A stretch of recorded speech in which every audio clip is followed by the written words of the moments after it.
Simula bukas, bubuksan ng muli ang second level ng Magallanes Interchange. Pero light vehicles muna ang pwedeng dumaan at matagal pa bago matapos ang rehabilitasyon ng buong tulay. Nakatutok si Steve Dailisa.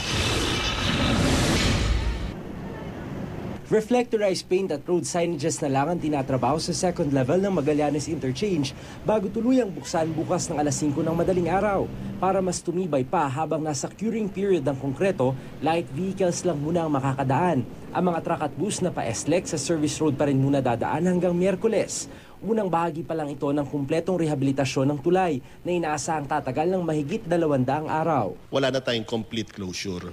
Meron lang tayong mga lane closure, so isang lane lang siguro magsasara. Ang good news, bahagya nang naibsan ang mabigat na volume ng mga sasakyan sa EDSA dahil sa all-out war kontra kolorum at out-of-line ng mga public utility vehicle.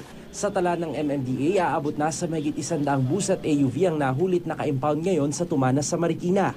Mahigit 500 bus naman galing Southern Luzon at Visayas ang hindi napapahintulutang makapasok sa EDSA. Magsisilbing South Terminal ang katabing lote ng MMDA Bus Management and Dispatch System sa Alabang. Pag provincial bus ka, pagbaba mo doon, meron kang city bus. Sang-ayon naman dito ang Southern Luzon Bus Operators Association, pero pinag-aaralan na ng MMDA ang mungkahi ng grupo na alisin ang number coding scheme sa mga apektadong bus na hindi naman papasok sa EDSA. Steve Dailisa, Nakatutok, 24 Oras.